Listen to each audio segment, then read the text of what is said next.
Disaster management. सो आप में से कोई कहेगा कि व्हाट इज डिजास्टर? डिजास्टर क्या होता है?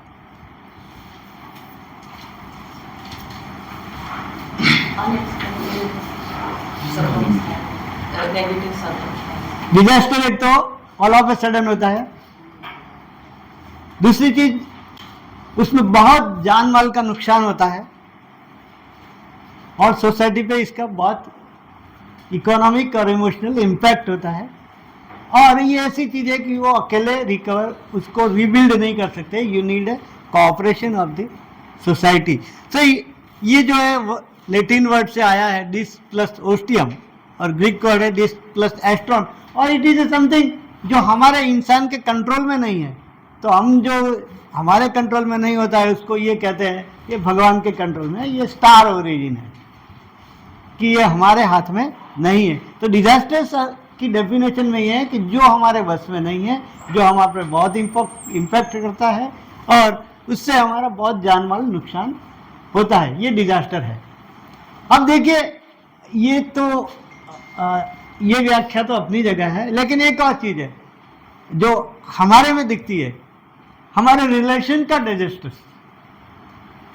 हम लोग हमारे जो इंटरपर्सनल रिलेशंस है वो भी आजकल they are heading toward disasters, because people don't tolerate each other, people have ego, people have great prejudice. तो ये जो है आज के ज़माने में ये एक और भी ये डिजास्टर ही है ह्यूमन रिलेशंस का। हम उसकी बात नहीं करना है, हमें तो सिर्फ इतना ही करना है कि what how it affect the animals. Next, ये डिजास्टर की क्वालिटीज है, किस चीज को डिजास्टर कह सकते हैं? एक तो है unpredictability, unfamiliarity, speed, urgency, uncertainty and threat. तो इसमें अब अनफेमिलियरिटी तो रही नहीं है, क्योंकि हमें ये सारी चीज़ें जो इतनी बार हो चुकी है कि इससे हमें मालूम है कि भाई ये चीज़ें इस सीजन में आ सकती है, ये चीज़ें इस तरह से बनती है। तो लेकिन अभी भी है इसकी अनप्रेडिक्टेबिलिटी है, though we have got a system for prediction, but this system not work all the time.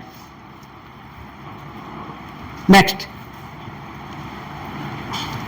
हम इसको डिजास्टर को हम अगर डिवाइड करें तो ये डिजास्टर जो है वो दो प्रकार के हैं। एक तो है नेचुरल, जो कुदरत करता है या कुदरती तत्वों से बनती है, और दूसरा है मैन मेड। मैन मेड मतलब कि जो इंसान की गलतियों के द्वारा और या इंसानों के द्वारा जो होती है वो इस प्रकार के डिजास्टर्स है। तो which exceed the ability of affected society to cope up using its own resources. Next, अब मेजर नेचुरल कौन से हैं? मेजर नेचुरल में फ्लड है, साइक्लोन है, ड्रॉट है, अर्थक्वेक है।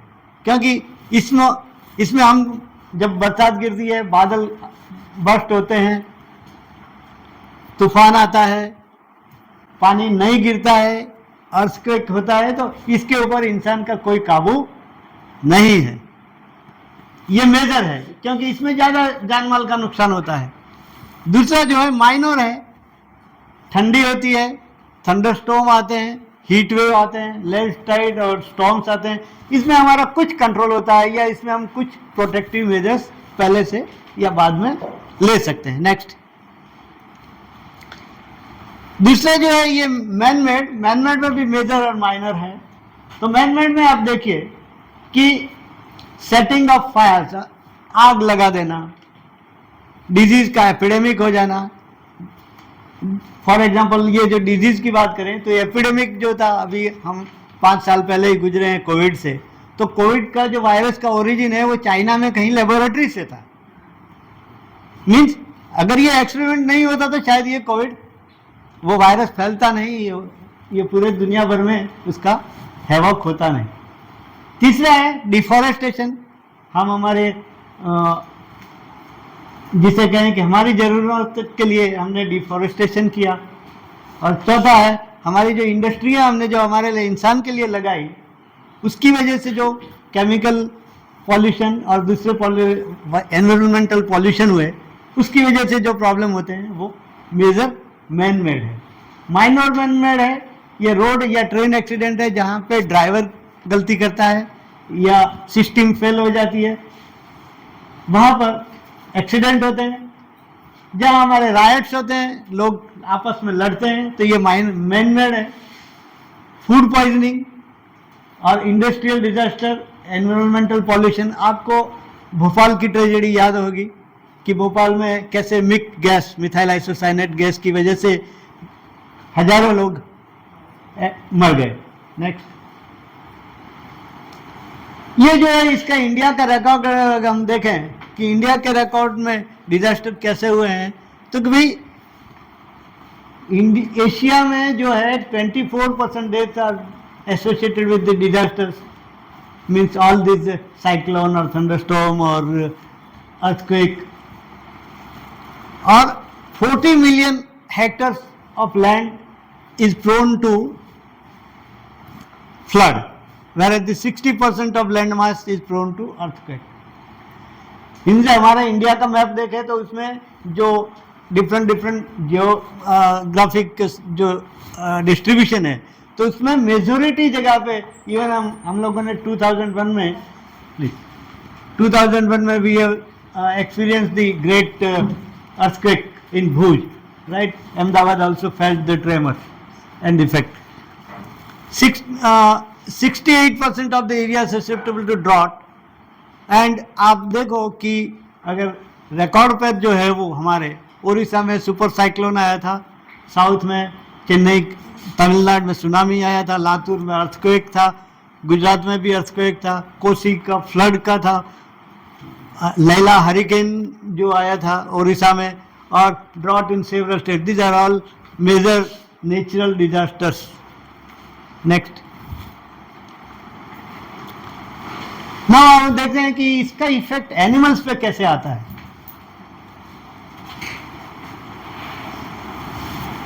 ये जो डायरेक्ट और इनडायरेक्ट इफेक्ट जो एनिमल्स पे आता है, इसमें पहला तो है कि एनिमल्स मर जाता है, there is a high mortality. अब ये हाई मोर्टालिटी किस प्रकार के जानवरों में होती है, चलो उससे पहले मैं एक और बात बताऊं, ये इसी के संदर्भ में है कि जो जानवर बंधे होते हैं they can not defence themselves. जो जानवर फ्री होते हैं वो they can escape by themselves, क्योंकि उनको भी अपनी जीवन बचाने की एक इंस्टिंक्ट होती है। तो जो टेजर्ड एनिमल है, जो बंधे हुए एनिमल्स है, वो कोई भी डिजास्टर के दरमियान दे आर मोर अफेक्टेड। ये या तो मर जाते हैं या उनको फ्रैक्चर है, वुंड्स है, इस तरह की इंजरी होती है। ये फिर attack by poisonous insects, snakes, ये तब होता है जब फ्लड आता है। पानी के साथ ये जो बिच्छू है, सांप है, वो पानी के साथ बहते हैं और ये इसमें एनिमल भी बहते हैं, तो वो उस वक्त उसको सपोर्ट के लिए एनिमल अगर वो भी बहता है उसको पकड़ लेते हैं। फिर स्टारवेशन, जब ग्रीन फ्लड आता है, मतलब कि बहुत सारा पानी होता है, घास उग नहीं सकता है, तो ऐसे टाइम पे उनको खाने के लिए घास नहीं मिलता क्योंकि सारा पानी ही भरा हुआ होता है। सिमिलरली जब ड्रॉट होता है तो ड्रॉट में भी कुछ उगता नहीं है, प्लांट वेजिटेशन जो है वो वेजिटेशन जो होता है वो होता नहीं है, तो एनिमल्स के खाने के प्रॉब्लम होते हैं। यंग एनिमल जो है वो which are expose to vagary of the climate, for example winter में है तो डायरेक्ट ब्लो हवा का आता है तो उनको रेस्पिरेटरी इन्फेक्शन हो सकता है, तो it mean they should be protected from the direct way.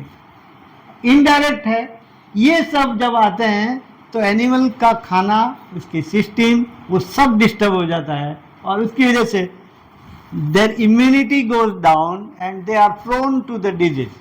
For example ये एक HS नाम का डिजीज, इसको पूरा नाम है हेमरेजिक सेप्टिसेमिया। तो इसके जो जीवाणु है वो अपनी जो रेस्पिरेटरी ट्रैक्ट में होते हैं, प्रेजेंट होते हैं एनिमल्स में, लेकिन वो डिजीज नहीं करते हैं। लेकिन जब उसकी इम्यूनिटी डाउन होती है तब उसका फ्लेयर अप हो जाता है, वो बढ़ जाते हैं और फिर वो सर्कुलेशन में जाके डिजीज करते हैं। और इसकी वजह से हमारा जो है मोर्टालिटी होती है या एनिमल्स को ट्रीटमेंट की जरूरत होती है, और उसके दौरान जब बीमार होता है तो उसका मिल्क प्रोडक्शन कम हो जाता है, खाना बंद हो जाता है तो प्रोडक्शन भी कम हो जाता है। तो ये है इसके डायरेक्ट और इनडायरेक्ट इफेक्ट। नेक्स्ट, अब जब ये लाइफ स्टॉक पे इफेक्ट होती है तो उसकी इनडायरेक्ट इफेक्ट सोसाइटी पे भी होती है, क्योंकि society for many purposes it depends on the animals. जब एनिमल को खाना नहीं मिलता है या एनिमल बीमार होता है तो उसका प्रोडक्शन कम हो जाता है। जब प्रोडक्शन कम हो जाता है तो नेचुरली सप्लाई भी कम हो जाता है। तो डिमांड सप्लाई के हिसाब से देखा जाए तो उस वक्त भाव बढ़ जाते हैं चीज़ के, जो अवेलेबल नहीं होता है या उस मिलता ही नहीं। फिर दूसरा है कि जूनोसिस, जब एनिमल्स है वो बाइट करते हैं तो, या कुछ डिजीज है वो human to animals, animal to human, लेकिन ज़्यादा जो है वो एनिमल्स टू ह्यूमन है, वो डिजीज ट्रांसमिट होते हैं। फॉर एग्जांपल ट्यूबरकुलोसिस, ब्रुसेलोसिस, ये इस प्रकार के जो मिल्क में उसके जंतु जाते हैं और वो रॉ मिल्क पिया जाता है तो वो एनिमल उसको डिजीज ट्रांसमिट करता है। और दूसरा है impact on public mental health due to emotional involvement. Again हम आते हैं कि इमोशनल वैल्यू होती है कि किसी का कोई कैट भाग जाता है तो भी वो उसके लिए कितनी, हम देखते हैं कि लोग एडवर्टाइजमेंट करता है कि भाई मेरा कुत्ता या मेरी बिल्ली, अगर आपने कहीं देखा हो तो बताना। इवन मैंने देखा है कि मंकी मर जाने से वो उसको हनुमान जी का अवतार मान के उसकी पूरी शोभा यात्रा निकाल के उसको बरी किया जाता है। तो कुछ लोग आप पेपर में भी देखे होंगे, they pay homage to their dog और देयर पेट एनिमल्स। तो इसका मतलब कि आदमी जिसका भी कोई ऐसा अटैच एनिमल मर जाता है तो वो इमोशनली डिस्टर्ब हो जाता है, उस वक्त उसको कुछ अच्छा नहीं लगता, उसका लोगों से रिश्ता एक कट जाता है, वो मतलब कि he feels in a very sorry state. Next, अब इसमें हमें करना क्या चाहिए, डिजास्टर मैनेजमेंट में हम एनिमल्स के लिए क्या कर सकते हैं। डिजास्टर मैनेजमेंट के 4 स्टेजेस है। प्रिपेयर्डनेस है, पहले उसके लिए आने से पहले हमें कुछ करना है, क्योंकि आने के बाद तो हमें एक्शन ही लेना पड़ेगा। ड्यूरिंग द डिजास्टर क्या करना है, डिजास्टर के बाद में क्या करना है, और फ्यूचर के लिए लंबा सालों का, क्योंकि ये प्लानिंग कैसा होता है कि एक तो इमीडिएट करना पड़ता है, जब डिजास्टर होता है तब इमीडिएट करना पड़ता है, और दूसरा ये है कि इसका सॉल्यूशन क्या है, इसके बारे में हम क्या प्लान कर सकते हैं ताकि इसका इफेक्ट जो है वो मिनिमाइज हो, नेक्स्ट टाइम जब ये हो तब इसका इफेक्ट मिनिमाइज हो। So involve preparing before it occurs so that better disaster response, supporting rebuilding society after. अब जैसे जो भी ह्यूमन और एनिमल के डिजास्टर मैनेजमेंट में ज़्यादा फर्क नहीं है। फर्क ये है कि ह्यूमन खुद एक्शन लेता है और एनिमल्स के बारे में ह्यूमन को एक्शन लेना होता है। एनिमल्स अपने आप में कोई एक्शन लेते नहीं है। बाकी प्रॉब्लम जो है वो दोनों के सेम ही है कि डेथ होता है, इंजरी होती है, या उनकी जो है आइडेंटिटी लॉस हो जाती है। तो इसके लिए है कि हम लोगों को need to create infrastructure for dealing with outbreak, community sensitization, ऑर्डरमेंट, वैक्सीन, मेडिसिन।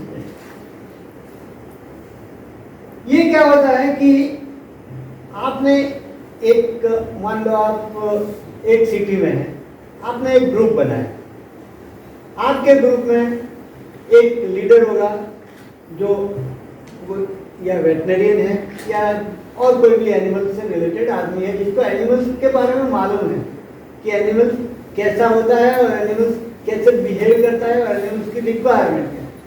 फिर आपने वर्कआउट किया कि ये डिजास्टर आने वाला है, फॉर एग्जांपल आप कहें कि ड्रॉट होने वाला है, तो ड्रॉट होने वाला है तो क्या चाहिए? ड्रॉट में क्या चाहिए? ड्रॉट भाई तो बेसिक चीज है, पानी और खाना चाहिए, राइट? तो ये खाना पानी है, ह्यूमन का तो कोई प्रॉब्लम नहीं है, इसके लिए घास चाहिए, कॉन्सेंट्रेट चाहिए, तो ये कहाँ से मिलेगा? उस वक्त हम कहाँ से ले पाएंगे? तो हमें मालूम है कि ये प्रॉब्लम हर साल आ रहा है या इस साल बरसात कम हुई है, तो हम उसका एक स्टॉक पहले से मंगवा रहे हैं, उसको रखें। पानी है तो हमारे पास पानी के लिए पानी के लिए हमारे पास टैंकर वगैरह है या नहीं है, वो कितना दूर से लाना है, वो सब मैनेजमेंट हमें पहले से करना पड़ता है। फिर ड्रॉट के दरमियान क्या होता है? जब कभी भी क्लाइमेटिक चेंजेज होते हैं तब इम्यूनिटी पे इफेक्ट होता है। आप देखिए ज़्यादातर डिजीज जो है वो उसमें 3 प्रकार के मैं मेजर कहता हूँ, बाकी भी है, बैक्टीरियल है, वायरल है और पैरासाइटिक है, ये 3 मेजर ग्रुप है। बैक्टीरियल के बारे में क्या है कि वो एंटीबायोटिक से वो ठीक होते हैं, वायरल पे एंटीबायोटिक काम करती नहीं। वायरल डिजीज ज़्यादातर क्या है, वायरस होते हैं वो दे नीड कोल्ड चेन और कोल्ड एनवायरनमेंट फॉर सस्टेन। तो वायरल डिजीज ज़्यादातर आपको मिलेंगे विंटर में।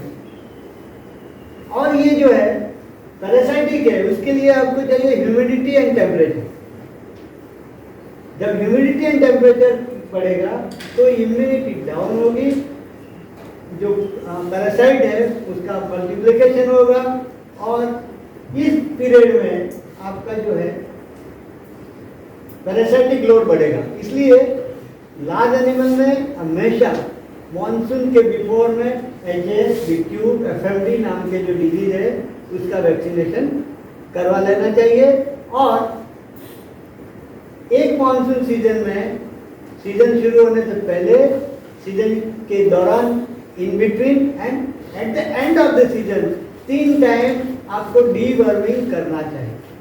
डीवर्मिंग करना चाहिए मतलब कि वो पैरासाइट जो है उसकी दवाई पिलानी चाहिए, खुराक पिलाना चाहिए, ताकि वो लोड है उसका, क्योंकि ये जो है डॉग में भी है, डॉग में एंकाइलोस्टोमा जो हुक्कोम आता है वो बहुत लीथल होता है और ये एंकाइलोस्टोमा बच्चों को बहुत मार देता है, पपीज को। तो उसके लिए उसको जैसा वो, उसके लिए बहुत सरल एक इलाज है कि बच्चे पैदा होने से पहले माँ को दवा पिलानी चाहिए, ताकि माँ जो दवा पिएगी या पिलाई जाएगी उसका प्लेसेंटल थ्रू जाएगा बच्चे में और उसको प्रोटेक्ट, उसको मैटर। और ये है कि इसके जो ये मैटरनल प्रोटेक्शन बताते हैं इसको। फिर एक और प्रॉब्लम आता है कि जो हमारा सबका प्रॉब्लम है कि जिनका पेट एनिमल्स है वो तो खुद के पेट के लिए पूरी व्यवस्था कर देंगे, लेकिन जो एनिमल एबेंडोन्ड है, जो एनिमल ऑनरलेस है, उसके लिए कोई व्यवस्था होती नहीं है। और ये जो ऑनर के एनिमल है वो तो थोड़ा ऑनर का इंस्ट्रक्शन मानेंगे भी, लेकिन जो है एबेंडोन्ड या एनिमल्स है वो किसी के मतलब कि ऑर्डर या उसका पालन नहीं करेंगे, तो इनके लिए केयर करना जो है वो बहुत एक बड़ा प्रॉब्लम है। फिर ये अब इसके लिए अर्ली वार्निंग तो ये है ही। और दूसरा चीज सबसे इम्पोर्टेंट है डेवलपमेंट ऑफ डाटाबेस। किसी भी चीज का डॉक्यूमेंटेशन होता है तो वो फ्यूचर प्लानिंग के लिए बहुत इम्पोर्टेंट है। आप वेदर के डाटा लेते हैं तो वेदर से आपको मालूम पड़ता है कि हमें इस महीने में बरसात आएगी, इस महीने में हमारा विंटर ऑनसेट होता है, तो डाटाबेस है तो आप अकॉर्डिंगली आप मेजर्स लेते हैं। अब मान लो किसी को हमें छाता देना है, तो छाता देना है तो हम उसको खरीदेंगे सर्दियों में के एंड में खरीदेंगे, मीन्स गर्मियों के एंड में खरीदेंगे तो मानसून में काम में आएगा।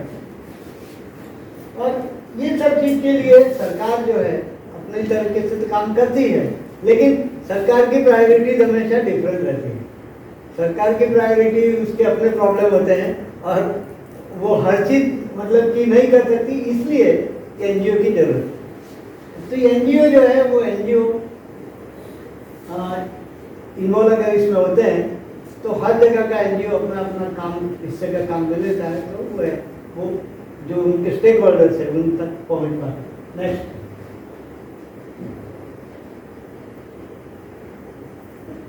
अभी एक डिजास्टर मैनेजमेंट एक्ट बना था गवर्नमेंट ऑफ इंडिया की ओर से, और उसकी जो चेयरपर्सन है वो प्राइम मिनिस्टर ऑफ इंडिया रहते हैं, और स्टेट लेवल पे चीफ मिनिस्टर उसके हेड रहते हैं, और डिस्ट्रिक्ट लेवल पे कलेक्टर उसके हेड रहते हैं। और ये जो है तो ये रिलीफ और रिहेबिलिटेशन प्रोसेस के लिए ये जो हमारा डिजास्टर मैनेजमेंट प्लान है वो काम करता है।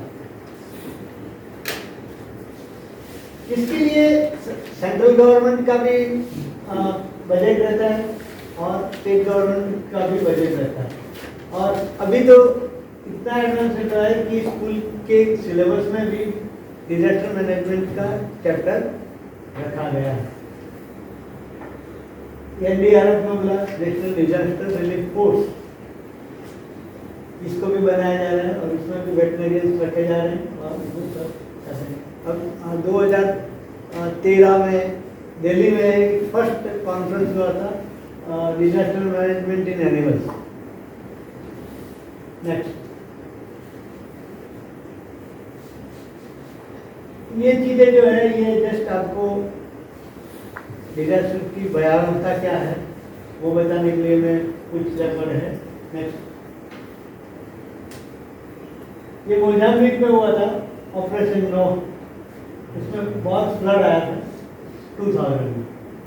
अब एक चीज मैं आपको बताना, आप ऊंट को तो देखा है सभी ने, जिया ऊंट देखा है कैसा होता है? ठीक है, बैठो बैठो बैठो बैठो। अच्छा, ऊंट कहाँ का एनिमल है? डेजर्ट का, ठीक है। अब जिया आप मुझे बताइए, ऊंट तैरना जानता है नहीं जानता? कभी देखा नहीं।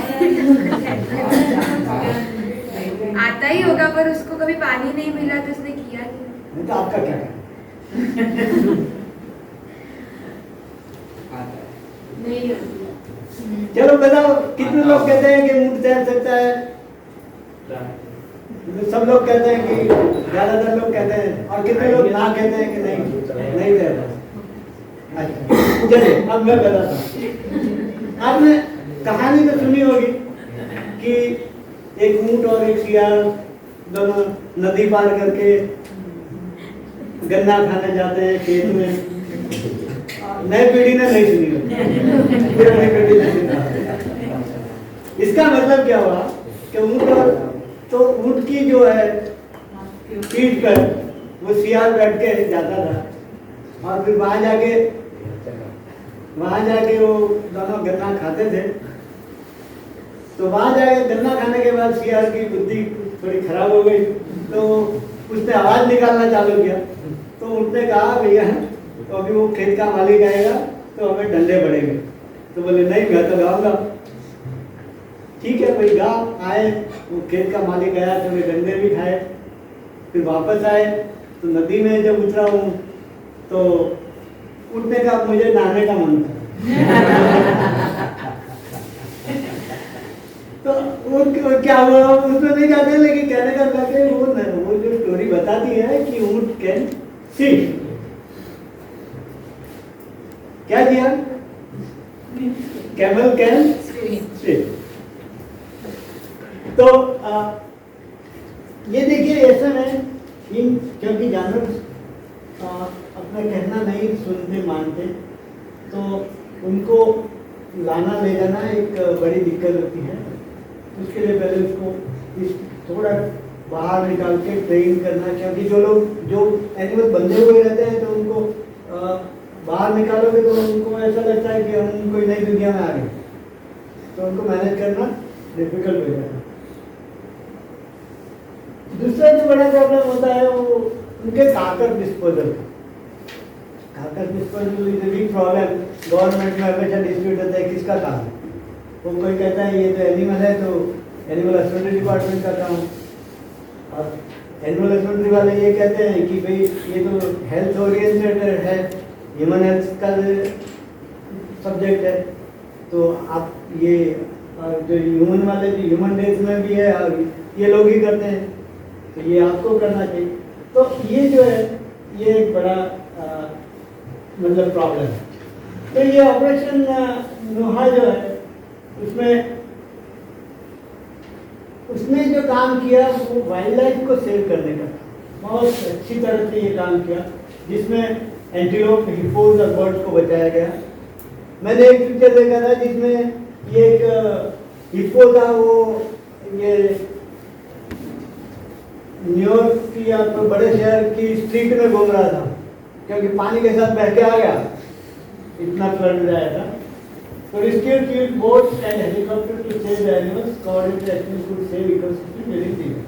It means इस वक्त ये जंगली प्राणियों में या हमारे डोमेस्टिक एनिमल से सबको सेव करना एक बहुत बड़ा चैलेंज होता है। नेक्स्ट, फिर सुनामी इन थाईलैंड। सुनामी जो तमिलनाडु में आया था, मुझे एग्जैक्ट साल याद नहीं है, लेकिन उसका पूरा जब रिहेबिलिटेशन का प्रोसेस था वो एक वेटनरियन के हाथ में। वो veterinarian was not a veterinarian but he was an IAS officer and he was the country director of the disaster management of United Nations. तो he did a very wonderful work और उसके लिए उनको बहुत अवार्ड वगैरह भी मिले। तो ये जो है इसमें भी उसने डोमेस्टिक और वाइल्ड लाइफ को काफ़ी सेव किया था, और इसमें international fund for animal welfare के द्वारा सपोर्ट किया गया था। नेक्स्ट, फिर कैटरीना, ये 2005 में। तो आप देखिए how they are saving a horse, how they are saving a dog. ये पानी का लेवल है, ये बोट है, ये बोट में ये लोग बैठे हैं और इसको घोड़े को लीड कर रहे हैं। तो ये कैटरीना के दौरान यूएस में 2005 की बात है, शायद मैं जो बात कर रहा था हिप्पो की वो भी उसी साल की होगी। तो hurricane Katrina left thousand of cats and livestock stranded. The humanity society of United States, जो हमने बोला था ना HSI इंटरनेशनल, जिसमें हमारा पहला लेक्चर था, वो संस्था यूएसए की डेटा का फैसला है। तो उन्होंने they conducted massive rescue efforts, 10,000 animals को उन्होंने बताया। अब ये मैनी पेट्स वर रीयूनाइटेड। तो पेट्स में जब डिजास्टर के दौरान है, कुछ लोग तो अपने पेट को साथ लेके चलते हैं, लेकिन कभी सर्कमस्टेंसेस होते हैं नहीं ले पाते। तो ये पेट को जो है अगर चीप इंट्रोड्यूस किया गया है तो इट विल बी, वो चीप को रीड करके उसके ऑनर की डिटेल्स मिल सकती है और उसको उनके ऑनर के पास पहुंचा दिया जा सकता है। तो reunion of pet owner and his pet is possible provided there is some identification mark. तो डिजास्टर के दरमियान ये बहुत जरूरी हो जाता है कि हर एक एनिमल का आइडेंटिफिकेशन हो, नहीं तो क्या होगा, अच्छा एनिमल है तो ये मेरा एनिमल है,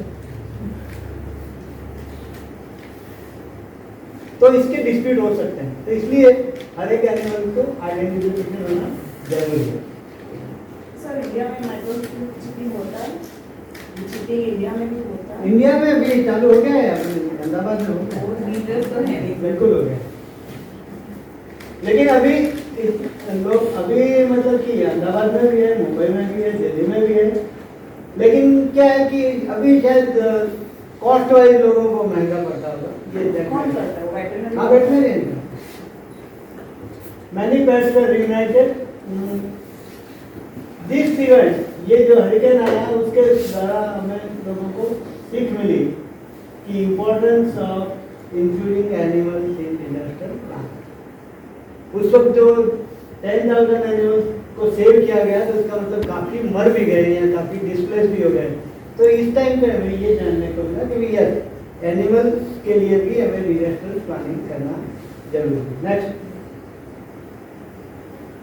फिर ये ऑस्ट्रेलिया का बुश फायर, उसमें भी you see the animals, they are on hold, see the pain of the honour.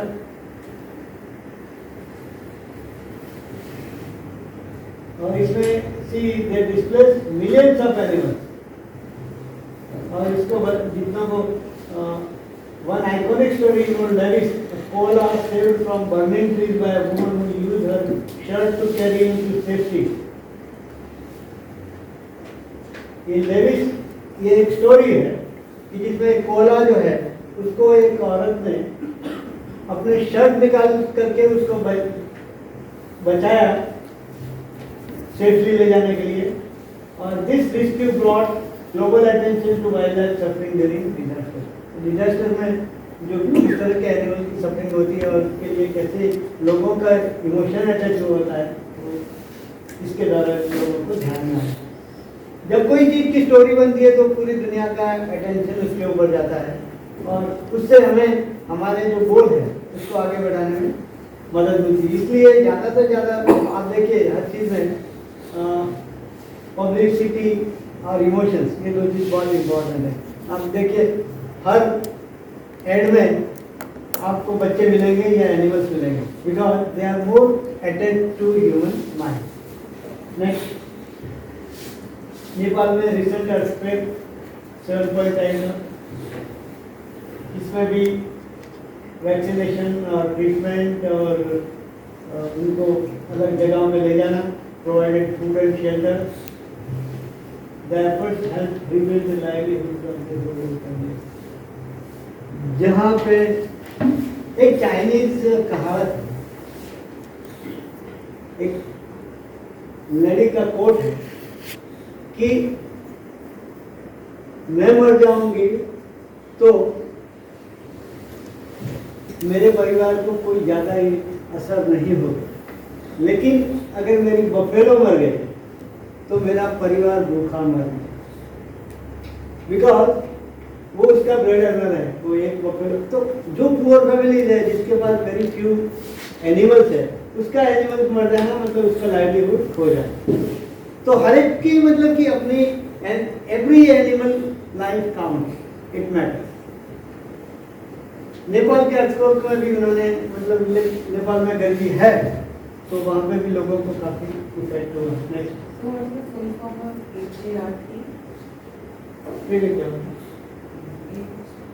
Groups like animal. ये एनजीओ है।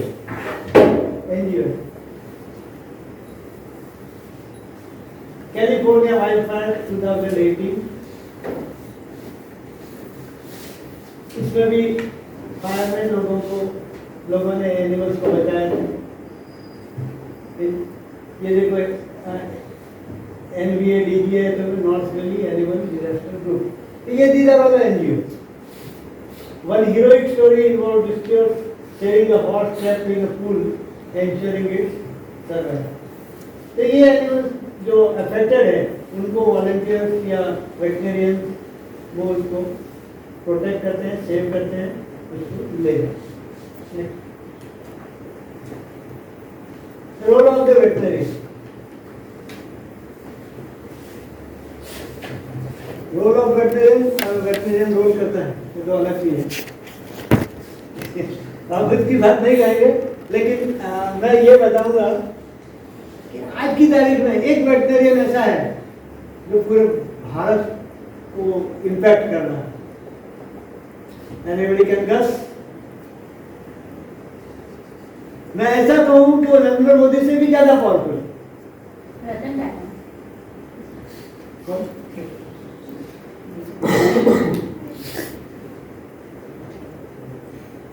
जो दो चार लोग गस करो, देखिए कौन आता है। पटक गए, आप सीनियर लोग हैं, आप लोगों को शायद ज्यादा आइडिया हो। शीतल, आप शीतल कौन है? कोई नहीं। अरे शायद शीतल है, शीतल मेरे बेटी का भी नाम है। आप बताइए।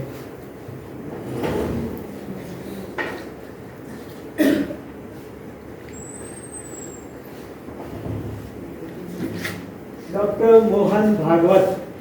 Who is he? RSS का चीफ, नागपुर संघ का हेड, जहाँ से पूरी डायरेक्शन जाती है। तो ये इज अ वेटनरियन।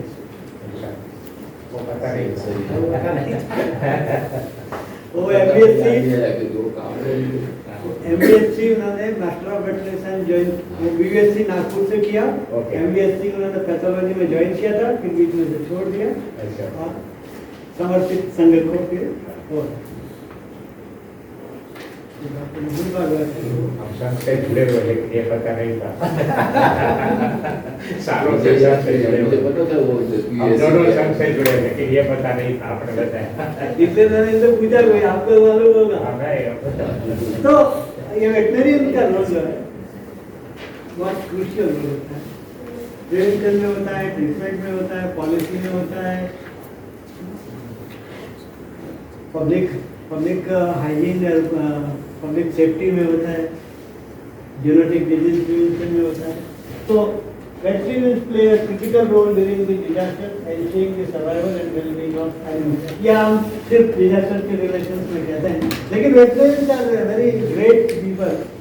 आपने पढ़ने का, नॉवेल पढ़ने का या पढ़ने का शौक किसको है? Stories, good.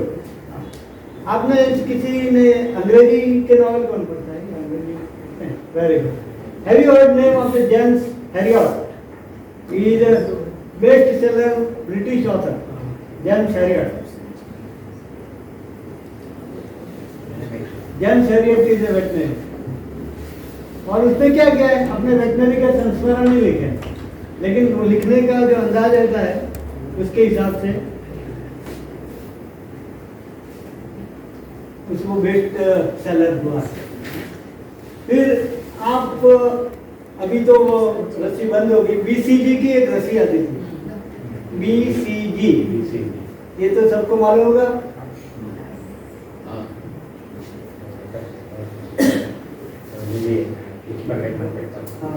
उसका साइन रहता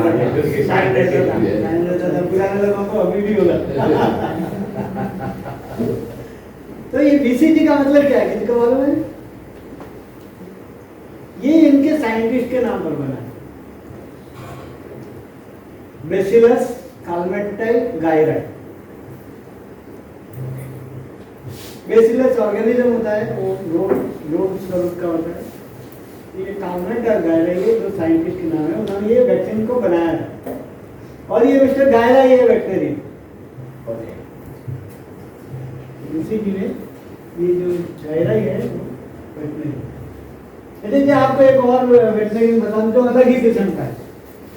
आप सब सीरियल तो देखे होंगे पुराने, सब रिलीजियस सीरियल कौन से थे जो बहुत पॉपुलर हुए थे? रामायण, महाभारत में एक बंदा बहुत फेमस हो गया, वो वेटनरियन था। कौन? Shri Krishna, Shri Krishna Nitish Bhardwaj. He is a veterinarian. He is a veterinarian. तो ऐसे ऐसे बहुत सारे। फिर आपको एक और बता देता हूँ, आपने डनलॉप के नाम सुना होगा, डनलॉप टायर। तो ये डनलॉप टायर डनलॉप नाम के ओर से आया है ना? डनलॉप वो वेटनरियन था, फिर उसने कंपनी बेच दी, लेकिन वो बेसिक जिसने जो ब्रांड बनाई ये वैसे वेटनरियन। तो वेटनरियन मतलब कि वो ऑल दी डिसिप्लिन में फैले हुए हैं, अपनी डिसिप्लिन में भी, पॉलिटिक्स में भी गए हैं। मैं 1991 उसमें मैं तमिलनाडु में था, तो वहाँ का एनिमल हस्बेंड्री मिनिस्टर था, वो वेटनरियन था। और मेरा एसबीआई की बैंक में मेरा अकाउंट था वहाँ चेन्नई में, उसका ब्रांच मैनेजर भी वेटनरियन। वैसे ही जुड़े हुए कई लोग, तो मतलब कि डाइवर्सिफिकेशन होता है। तो बात ये चल रही थी कि ये एनिमल्स को लुक आफ्टर करता है। पहली बात है इमरजेंसी मेडिकल केयर। ठीक है, ये तो सब आप सब लोग जानते हैं वेटरनरी ट्रीटमेंट करता है, और ये लेडी जो है वो एनिमल को केयर कर रही है। और जो डायरेक्टली नहीं जुड़ते हो उनमें से शॉपिंग बनाते हैं, कोऑर्डिनेट करते हैं। नेक्स्ट, ये शेल्टर बनाना, उसमें गाइड करना, उसके लिए पानी कितना चाहिएगा, क्या खुराक कितना चाहिएगा, और उसकी रेगुलरली जाके जब ये शेल्टर में होता है उसका हेल्थ मॉनिटर करना, और वो जब तक रिलीव नहीं होते वहाँ से तब तक उसके बारे में उसको क्या, जब इतने सारे रहते हैं तो हर एक का केयर करना जरूरी होता है। तो ये शेल्टरिंग एंड रिहेबिलिटेशन, यहाँ सबका आइडेंटिफिकेशन होगा तभी वो सब अपने मालिक के पास जाता है। तो उस वक्त तो ये सारा जो काम होता है वो रिलेवेंट है। Next, disease prevention and biosecurity. जब कंजेशन हो जाता है, एक ही जगह पे ज़्यादा लोग इकट्ठे हो जाते हैं, और स्पेशली ड्यू टू डिजास्टर और means extreme of the conditions, खाना नहीं मिलता, पानी नहीं मिलता, बहुत गर्मी है, बहुत ठंडी है, इम्यूनिटी डाउन होती है, तो ऐसे वक्त पे इन्फेक्शन का स्प्रेड होना बहुत सरल हो जाता है। तो उस वक्त उसको वैक्सीनेट करना, उनका केयर करना, ये वेटरनरियन के जिम्मे होता है। जब भी कोई आउटब्रेक हो तो सबसे पहले जो एनिमल सिक है उसको आइसोलेट करना बहुत जरूरी है, नहीं तो they can be source of infection to other healthy animal. तो आपके इन्फेक्टेड एनिमल्स को आइसोलेट करो और जो हेल्दी एनिमल है उसको वैक्सीनेट करो। This should be the strategy. Next, rescue of stranded animals. ये अपने आप में एक बहुत स्पेशलाइज चीज़ है, जैसे हमारा फायर डिपार्टमेंट होता है उस तरह का, कि आप देखो तो इसके लिए हेलीकॉप्टर भी यूज होते हैं, इसके लिए लंबी सीढ़ियाँ होती है, कहीं पर भी आप एक पक्षी को बचाने के लिए हमारे अहमदाबाद में लोग कितना रिस्क लेते हैं। तो ये जो रेस्क्यू स्टैंडर्ड एनिमल्स है वो भी बहुत इम्पोर्टेंट है। लेकिन ह्यूमन का है वो कोऑपरेट करेगा, जैसा मैंने कहा, लेकिन एनिमल कोऑपरेट करेगा। आपका एनिमल कहीं फंसा है, आपको निकालने जा रहे हैं और वो काटने जा रहे हैं। स्पेशली कुएं में अगर कोई एनिमल, बिल्ली गिर जाती है, बाघ गिर जाता है या लेपर्ड गिर जाता है, तो उसको रेस्क्यू करना बहुत डेंजरस है, क्योंकि उसकी प्रकृति वो आपको विश्वास नहीं करेगा और आप भी डरते डरते ही जाएंगे। तो ऐसे में वेटरनरियन जाके उसको सिडेटिव देके उसको थोड़ा ट्रांक्विलाइज करके शांत करके उसको, ये वेटरनरियन का जिम्मा होता है। अब एक आपको एक बहुत इंटरेस्टिंग बात फिर से बताता हूँ कि एलिफेंट तो आपने देखा है, और लास्ट टाइम क्या जब हम लोगों की बात हुई थी वहाँ पर जेसीटी में, कि हाथी की सूंड, वो सूंड से उसका टेम्परेचर मेंटेन होता है, वो चीज़ें उसका हाथ ही है समझ लो चीज़ें पकड़ने के लिए, लेकिन वो काफ़ी लंबी है, लेकिन उसमें कोई बोन नहीं है, वो पूरा मस्कुलर ऑर्गन। तो ये जो है एलिफेंट को कभी भी डार्टिंग का मतलब होता है उसको इंजेक्शन से लगा के उसको काम करना या उसको कंट्रोल करना। तो कभी भी जब कोई भी हाथी पानी में हो तब उसको डार्टिंग करना चाहिए नहीं। क्यों? हाथी जूलॉजी वाले, क्योंकि वो जो इंजेक्शन दिया जाता है वो मसल्स को रिलैक्स करता है, मसल रिलैक्स होता है, इसका जो ट्रंक है या सूंड है वो पूरा मस्कुलर है, तो वो क्या होगा, रिलैक्स हो जाएगा। तो वो अगर ये यूं नहीं कर पाता है और यूं नीचे पानी में चला जाता है तो क्या होगा, वो एस्पिरेशन न्यूमोनिया से मर जाएगा। तो this should be just for your knowledge. Next, post disaster recovery, vet support communities by helping farmers, rehabilitation, help livestock restoring livelihood and conducting health assessment और लॉन्ग टर्म केयर। मतलब कि आपको इसका examine करके इसको जो भी जरूरी है वो सर्विस प्रोवाइड करना है। ठीक है, तो thank you everyone for listening.